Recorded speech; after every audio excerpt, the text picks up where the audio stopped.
Police characters ഒരുപാട് വരുന്നുണ്ട്. എനിക്ക് നമുക്ക് കുറച്ച് മടുപ്പുണ്ടെന്ന് തന്നെ പറയാം. അതിൽ നിന്ന് ബെറ്ററായിട്ട് സെലക്ട് ചെയ്യാൻ ഒരു സിനിമ കഴിയുമ്പോൾ നമ്മളൊരു പെർഫോമൻസ് വരും. ഒരു ആക്ടർ എന്ന രീതിയിൽ ഒരു ബെറ്റർമെന്റ് ഉണ്ടാകാൻ വേണ്ടി ഒരു ക്യാരക്ടറിനെ പെർഫോം ചെയ്യാൻ സ്കോപ്പ് ഉണ്ടോ എന്ന് നോക്കും.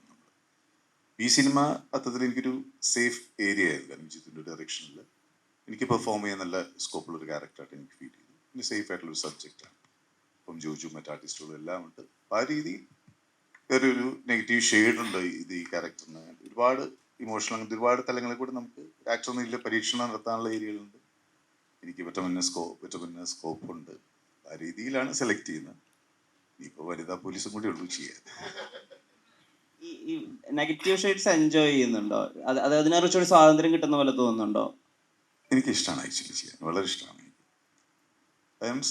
അത് പെർഫോം ചെയ്യാൻ സ്കോപ്പ് കൂടുതൽ അവിടെ. മറ്റേ നമുക്ക് കുറച്ച് റെസ്ട്രിക്ഷൻ ഉണ്ടാവില്ല. ഒരു തിയേറ്ററുള്ള ഒരു ഹീറോ എന്നൊക്കെ പറയുമ്പോൾ കുറച്ച് എവിടെയെങ്കിലും നമ്മളെ കിട്ടിയിടേണ്ടി വരും. ചുറ്റുപാടുകളില്ലാതെ നമുക്ക് കൊണ്ടുപോകാവുന്നു, കരിയൂർ രക്ഷപ്പെട്ടു പോകാവുന്നു നെഗറ്റീവ് ഷെയ്ഡ്സ് തന്നെയാണ്.